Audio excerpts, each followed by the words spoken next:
আজ তোমাদের সাথে শেয়ার করছি উচ্ছের একটা রেসিপি।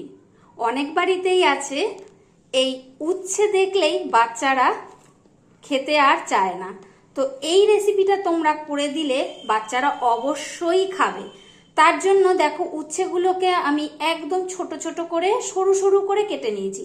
তবে হ্যাঁ, একটা কথা বলি, যাদের ইউরিক অ্যাসিড আছে, বাড়িতে অনেক বয়স্ক মানুষেরা থাকেন, যাদের ইউরিক অ্যাসিড আছে, অবশ্যই এই উচ্ছের দানা ছাড়িয়ে এরকম সরু সরু করে কেটে আপনারা উচ্ছে খাবেন।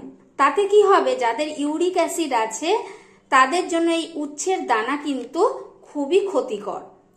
তাহলে চলুন দেখি এবারে এই উচ্ছে দিয়ে আমি কি রেসিপি করি। তার জন্য নিয়ে নিয়েছি এই ধরনের উচ্ছে, আর নিয়ে নিয়েছি পেঁয়াজ। এবারে রান্নাটা করার জন্য প্রথমে সর্ষের তেল দিয়ে নেব। তেল গরম হয়ে গেছে, ফোড়নের জন্য দিয়ে দিলাম কালো জিরে আর গোটা শুকনো লঙ্কা। প্রায় ভাজা ভাজা হয়েছে, এবারে দিয়ে দিচ্ছি পেঁয়াজ। পেঁয়াজটা দিয়ে একটু নাড়িয়ে নিয়ে পেঁয়াজটা যখন প্রায় ভাজা ভাজা হয়ে আসবে তখন দেব উচ্ছে। দেখো, এবারে পেঁয়াজগুলো হালকা ব্রাউন কালার হয়ে এসেছে। এইবারে আমি দিয়ে দেব কেটে রাখা উচ্ছেগুলো। তারপরে এই কেটে রাখা উচ্ছেগুলো দিয়ে দিলাম, ভালো করে নাড়িয়ে নিচ্ছি। আঁচটা এই সময় একটু কমিয়ে দেব। এরপরে দিয়ে দিচ্ছি কুচনো আলু, দিয়ে দিচ্ছি পরিমাণ মতন হলুদ। এবারে ভালো করে এগুলো সব উপকরণগুলো মিশিয়ে নিচ্ছি। এবারে থালা চাপা দিয়ে দিচ্ছি আর আঁচটাও কমিয়ে দিলাম।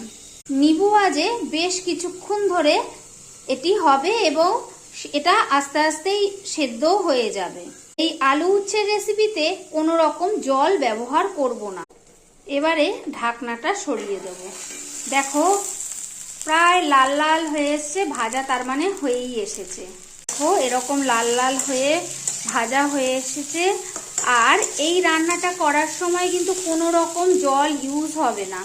থালাটা চাপা দিয়ে রেখেছি এবং আঁচটা যে কমিয়ে রেখেছি, এবার এই ভেপারে যতটা জল আস্তে আস্তে পড়বে সেই ভেপারের জলেতেই এটা সেদ্ধ হবে। সেদ্ধ হয়ে গেছে, এই যে খুন্তি দিয়ে দেখে নিচ্ছি আলুগুলো সেদ্ধ হয়েছে কিনা, উচ্ছেটা সেদ্ধ হয়েছে কিনা। তা আমাদের সমস্ত কিছুই ভালোভাবে সেদ্ধ হয়ে গেছে এবং আমাদের এই উচ্ছের এই রেসিপিটাও তৈরি হয়ে গেল।